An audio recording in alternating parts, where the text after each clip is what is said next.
Shalom, selamat pagi pendengar Radio Citra Kasih. Pada pagi hari ini kita akan melihat satu tema, yaitu setiap pelanggaran pasti ada konsekuensinya. Ya, sama kalau kita misalnya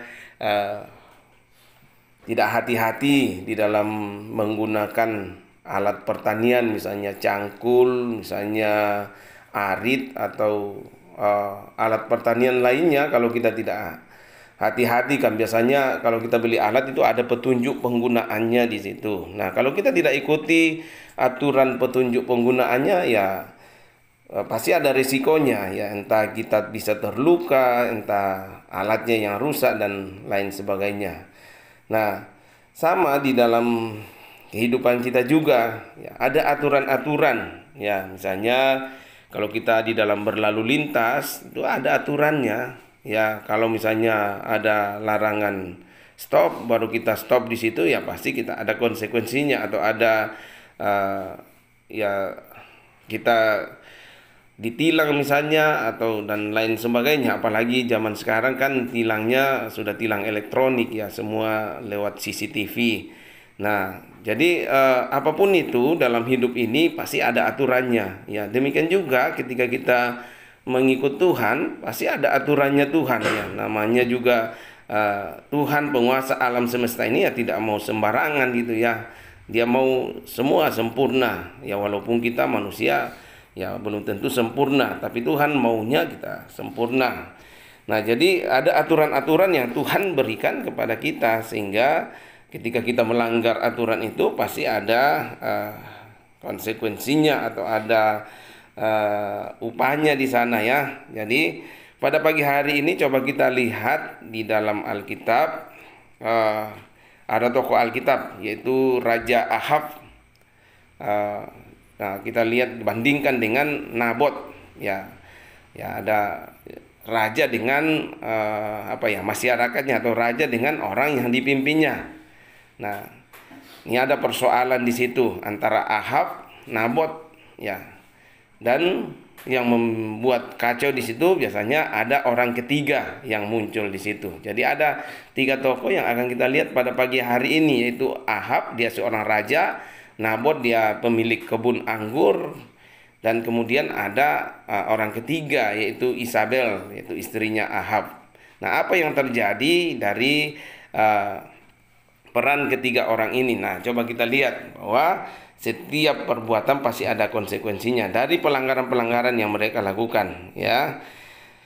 Nah, tadi saya katakan ada persoalan. Coba kita lihat di dalam 1 Raja-Raja 21 ayat 1 sampai 3. Saya harapkan pendengar Radio Citra Kasih bisa juga mengikuti membaca di dalam Alkitab. Kalau kita punya Alkitab di rumah, atau di dalam handphone kita, kan sekarang semua sudah dilengkapi dengan aplikasi Alkitab, gampang sekali, ya.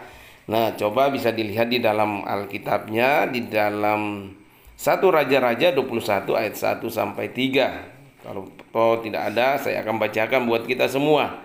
Demikian bunyi firman Tuhan.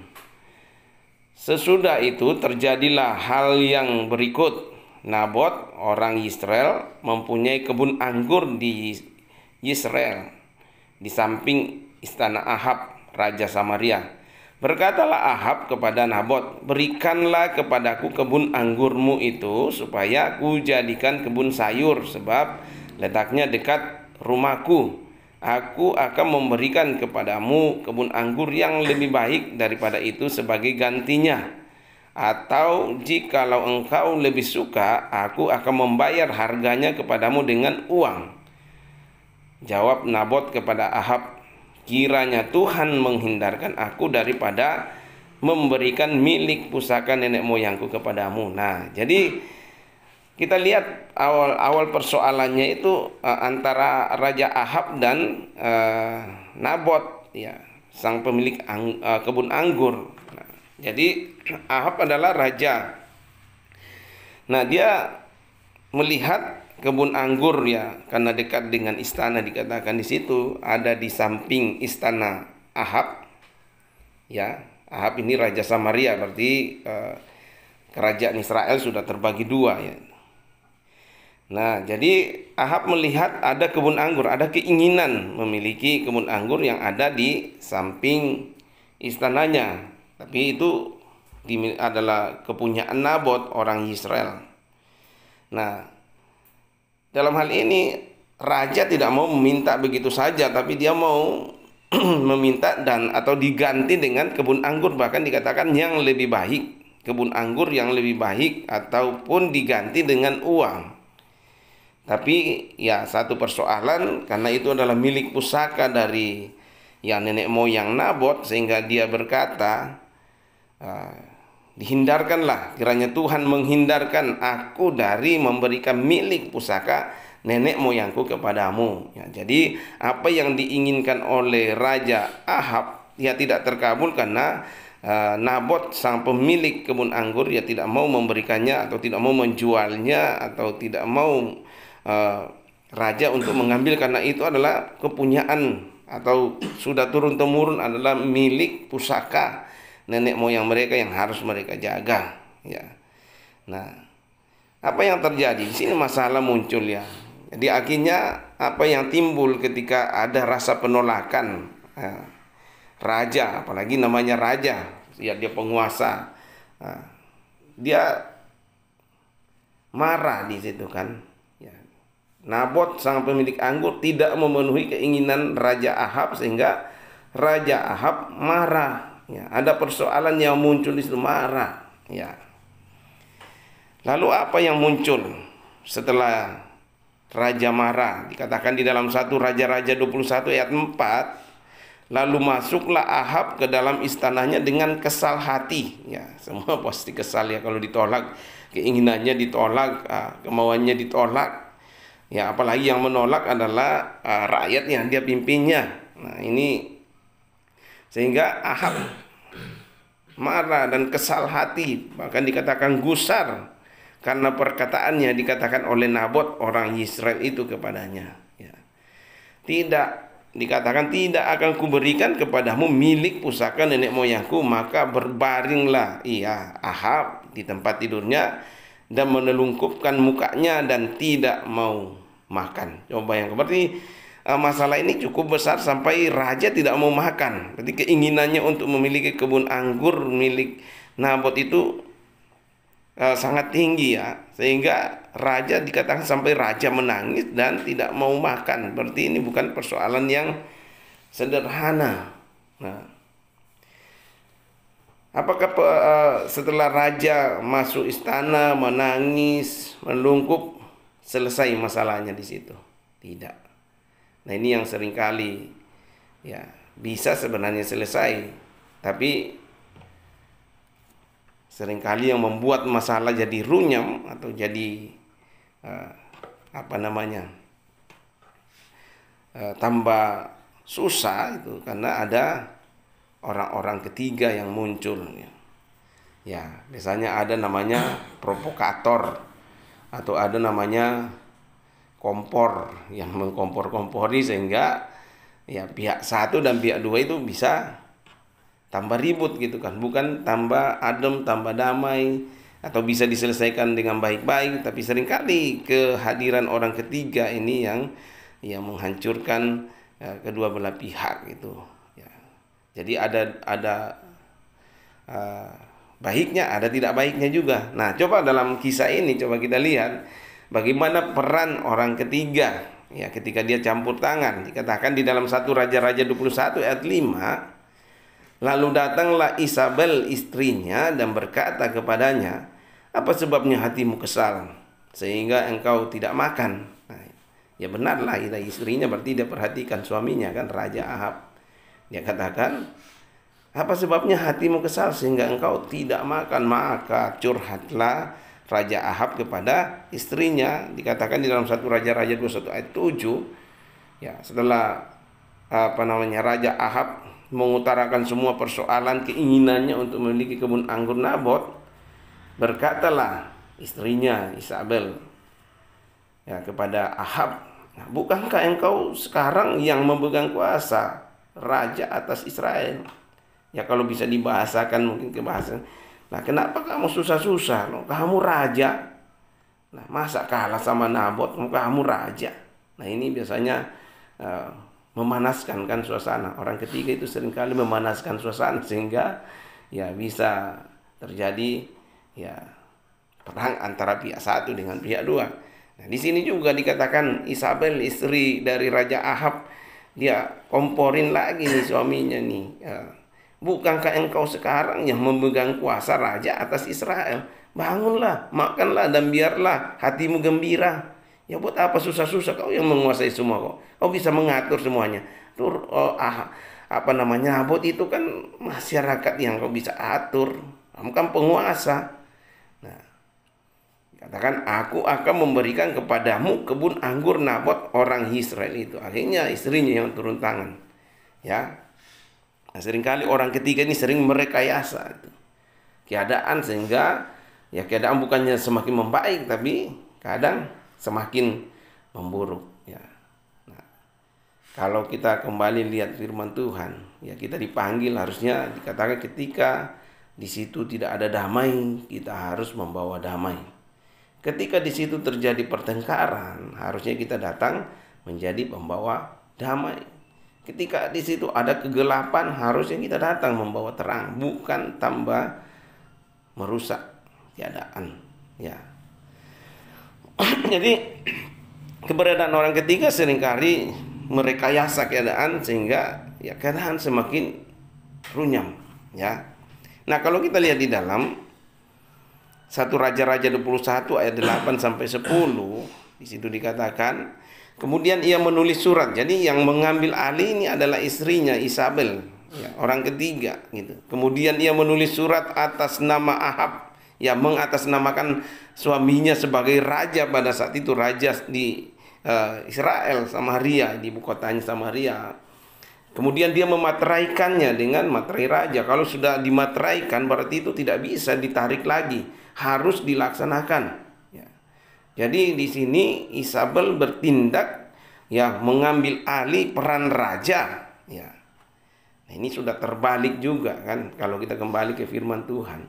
Banyak keluarga-keluarga yang hancur karena sudah terbalik. Istrinya yang jadi kepala keluarga, suaminya yang jadi anggota keluarga. Nah, jadi perannya terbalik di sini juga.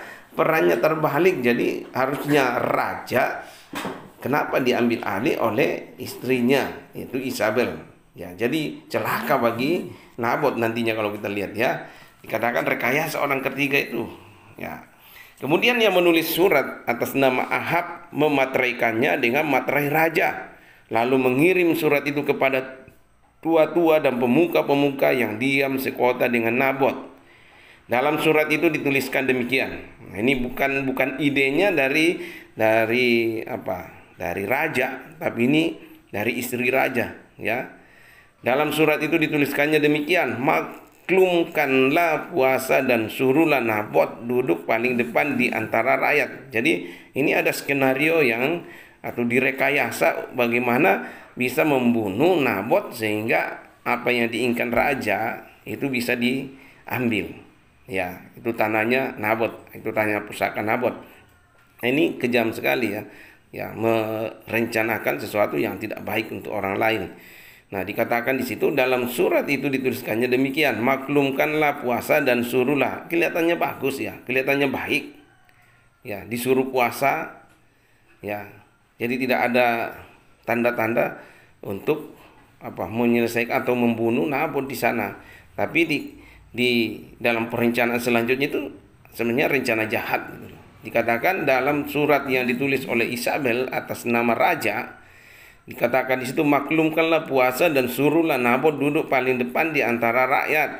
Suruh jugalah 2 orang dursila. Nah, di sini dia nih masalahnya kan. Suruh jugalah 2 orang dursila duduk menghadapinya dan mereka harus naik saksi terhadap dia dengan mengatakan engkau telah mengutuk Allah dan raja. Nah, zaman dulu sangat ya kalau orang mengatasnamakan atau tidak sembarang tuh bicara tentang Allah, karena itu ya sangat sakral sekali, apalagi kalau dia mengatasnamakan dirinya Allah atau raja, nah itu pasti akan dilempari batu sampai mati gitu ya.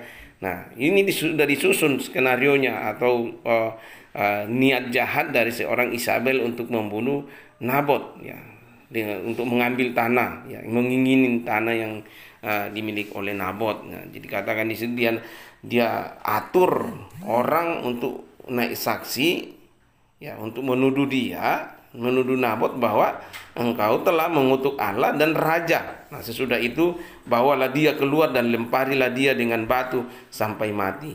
Nah, ini perintah raja sudah dicap ya, dikatakan sudah dimateraikan. Jadi harus dilakukan.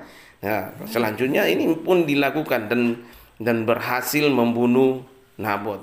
Nah, jadi kalau kita tarik dalam kehidupan kita sehari-hari, kadangkala keinginan-keinginan kita karena tidak terpenuhi, sehingga kita mungkin marah, sehingga kita merekayasa keadaan, bagaimana kita menjatuhkan orang lain, dan mungkin kita berhasil. Tapi ingat, Tuhan melihat ya. Banyak orang merasa saya berhasil ya, mungkin menghancurkan orang lain, tapi ingat, Tuhan melihat. Tuhan ada, mata Tuhan ada di segala tempat dan melihat setiap apapun yang saudara dan saya kerjakan. Tuhan lihat ya, hanya masalah waktu saja ya. Akan ada semua apa yang kita lakukan pasti ada konsekuensinya, pasti ada upahnya gitu loh ya. Jadi ya, kita harus bijaklah di dalam bertindak supaya bagaimana hidup kita jadi berkat, bukan jadi ya menghancurkan orang lain, tapi bagaimana kita bisa mengangkat orang lain, memberdayakan orang lain, menolong orang lain. Ya, harus itu yang kita utamakan, karena kita dipanggil sebagai orang Kristen, kita dipanggil pengikut Kristus, kita dipanggil untuk menjadi terang, bukan untuk menjadi membawa kegelapan, tapi menjadi terang di tengah kegelapan, menjadi garam di tengah ya awar keadaan ya, mengubah keadaan.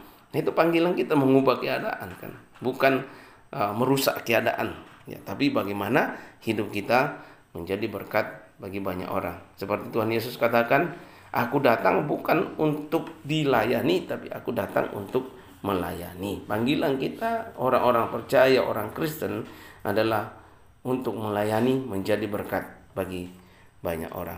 Apa yang dirancangkan oleh Isabel akhirnya terjadi, karena itu sudah ada cap raja atau dimateraikan oleh raja, jadi harus dilakukan. Akhirnya apa? Nabot harus mati ya, harus meninggal, dilempari batu. Nah, kalau kita lihat di dalam 1 Raja-Raja 21 ayat 15, segera sesudah Isabel mendengar bahwa Nabot sudah dilempari sampai mati, berkatalah Isabel kepada Ahab, bangunlah, ambillah kebun anggur Nabot orang Yisrael itu menjadi milikmu, karena Nabot yang menolak memberikannya kepadamu dengan bayaran uang sudah tidak hidup lagi, ia sudah mati. Nah, ini suatu rekayasa yang sangat ya di mata Tuhan tidak baik gitu ya.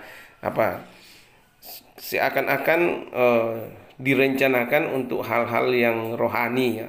Mereka rencanakan untuk puasa, tapi di balik itu semua sudah diatur oleh Isabel, istri dari Nabot, untuk menghancurkan seorang Nabot yang menolak permintaan Raja Ahab. Dikatakan di dalam 1 Raja-Raja 21 ayat 15 sampai 16, ya, segera sesudah Isabel mendengar bahwa Nabot sudah dilempari sampai mati, berkatalah Isabel kepada Ahab, bangunlah, ambillah kebun anggur Nabot orang Israel itu menjadi milikmu, karena Nabot yang menolak memberikannya kepadamu dengan bayaran uang sudah tidak hidup lagi, ia sudah mati.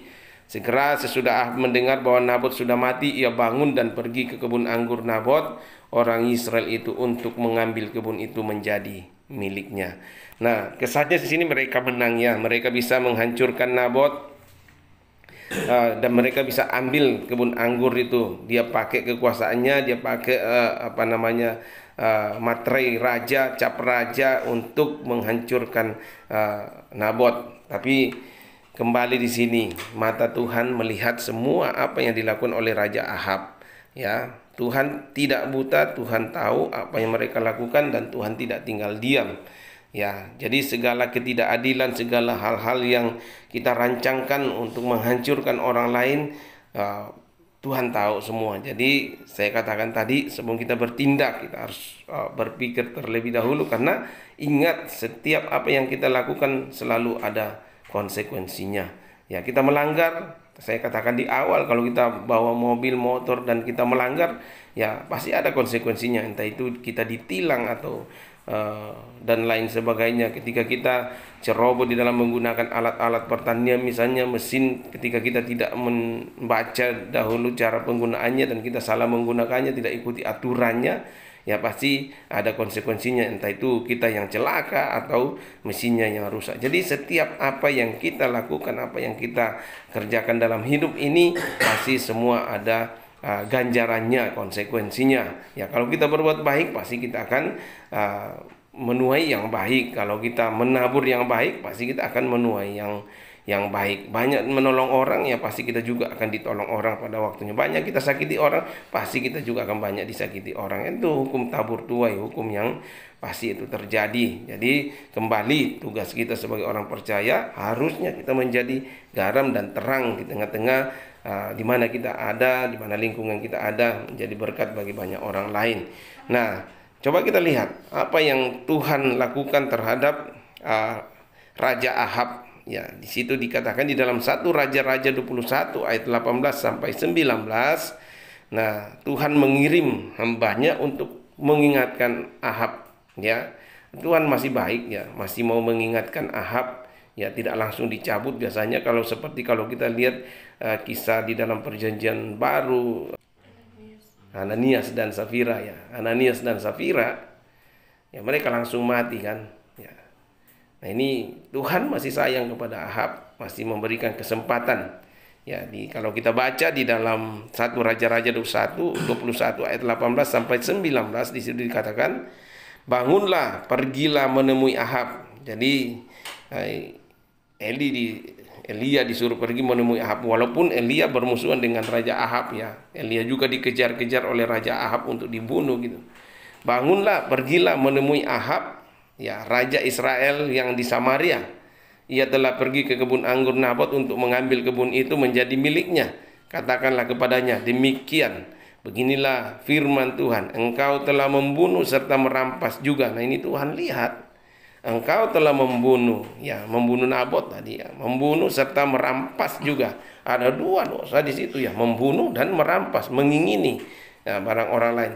Katakanlah pula kepadanya, beginilah firman Tuhan, di tempat anjing telah menjilat darah Nabot, di situ jugalah anjing akan menjilat darahmu. Nah, ini apa yang Ahab dan istrinya lakukan terhadap Nabot, itu juga akan sama terhadap Raja Nabot.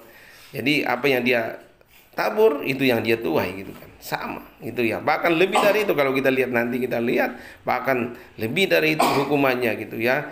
Dikatakan di dalam 1 Raja-Raja 21 ayat 25 sampai 26, sesungguhnya tidak pernah ada orang seperti Ahab yang memperbudak diri dengan melakukan apa yang jahat di mata Tuhan. Coba, apa yang dia rancangkan, ya tentu bersama istrinya, dan dia harusnya tahu, karena ya ada cap raja di situ, dimateraikan oleh raja.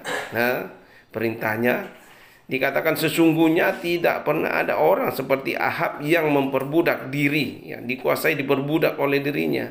Ya, harusnya dia mengayomi orang yang dipimpinnya, ya, umat Tuhan itu Israel, harusnya dia ayomi. Kalau bisa dia berikan tanah lagi, bukan mengambil tanah milik dari orang yang dipimpinnya. Dikatakan dia memperbudak diri dengan melakukan apa yang jahat di mata Tuhan.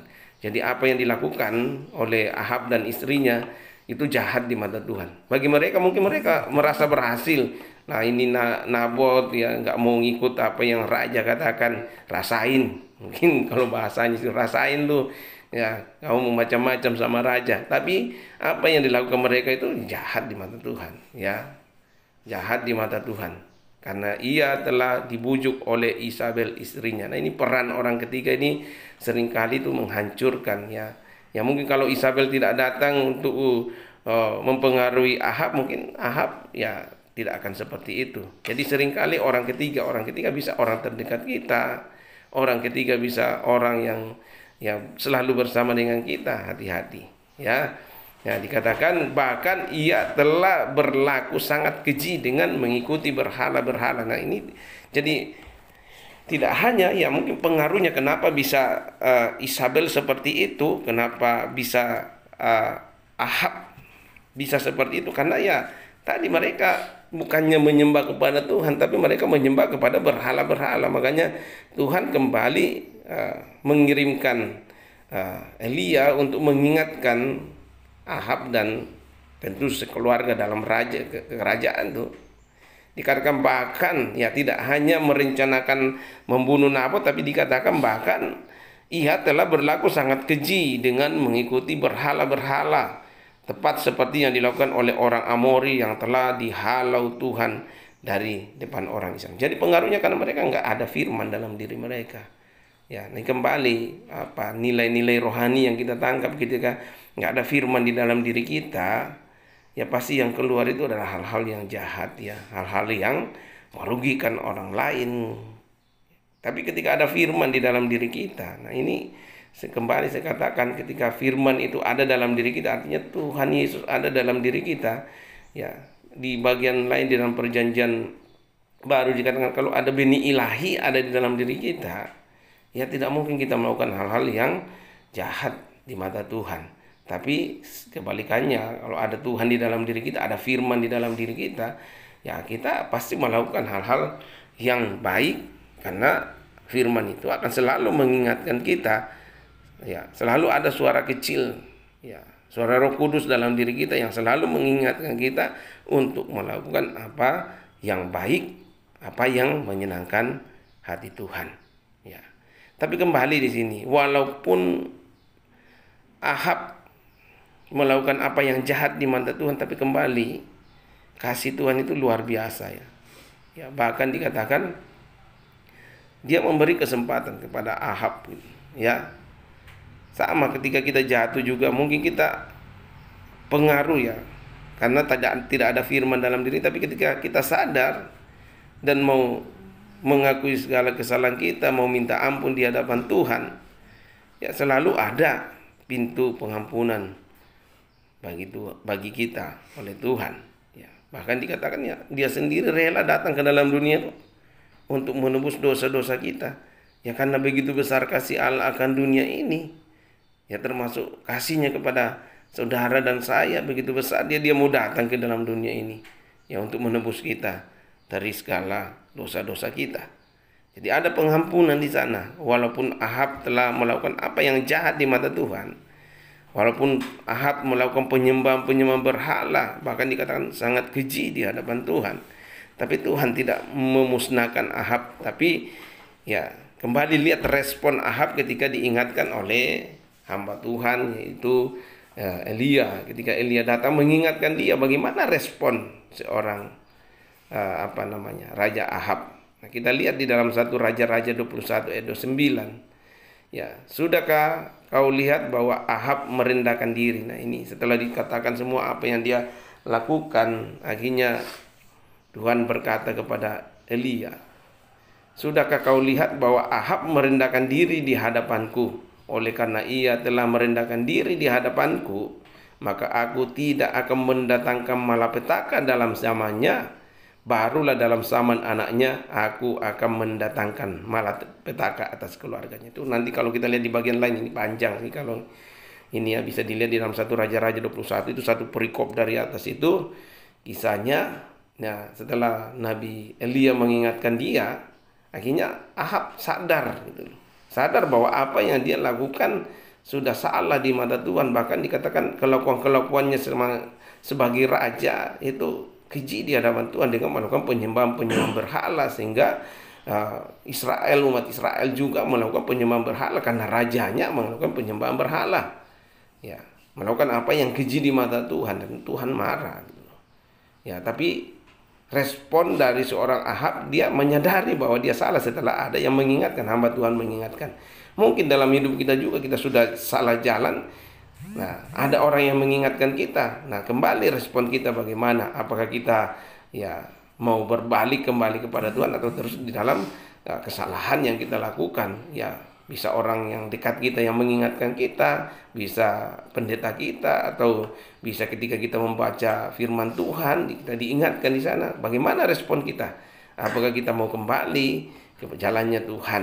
Tapi kembali di sini, ya di awal saya katakan ya semua ada konsekuensinya. Mungkin di zamannya Ahab Tuhan katakan ya saya tidak akan memberikan hukuman kepada zamannya Ahab, tapi pada zaman anaknya nanti ya, ketika anaknya melakukan juga apa yang jahat di mata Tuhan ya sama, akhirnya di sana Tuhan memberikan malapetaka. Jadi apa yang Tuhan katakan pasti dia tidak bisa tarik kembali gitu. Apa yang Tuhan katakan ya pasti itu terjadi ya. Jadi kembali, apapun yang kita lakukan pasti ada konsekuensinya. Seperti apa yang dilakukan Ahab, ya akhirnya seluruh keturunannya, kalau kita lihat di atas itu seluruh keturunan Ahab itu akan mengalami hal yang sama yang dialami oleh apa yang dilakukan kepada Nabot, ya. Tapi karena Ahab sadar, makanya di zamannya dia Tuhan tidak mendatangkan malapetaka itu. Tapi nanti dikatakan di situ kalau kita baca dalam 1 Raja-Raja 21 ayat 29, nanti pada zaman anaknya baru Tuhan akan melakukan. Dengar radio Citra Kasih yang dikasih oleh Tuhan Yesus, marilah kita belajar daripada kisah-kisah tokoh-tokoh Alkitab yang ada, yang kita pelajari bersama pada pagi hari ini. Belajar dari apa yang dilakukan oleh Raja Ahab dan istrinya Isabel, ya, terhadap orang yang dipimpinnya yaitu Nabot. Ya, biarlah menjadi pembelajaran bagi kita untuk ya kita menjalankan apa yang menjadi tugas kita, ya, menjadi terang, menjadi garam, dan ingat setiap pelanggaran pasti ada konsekuensinya. Kita baik di hadapan Tuhan, pasti Tuhan berkati kita, Tuhan beri yang terbaik dalam hidup kita. Tapi ketika kita melanggar perintah-perintah Tuhan, ya pasti ya ada hal-hal yang kita dapatkan. Tuhan memberkati kita semua. Kita akan masuk dalam pokok-pokok doa kita. Ya, kita akan terus mendoakan bangsa dan negara kita, bangsa yang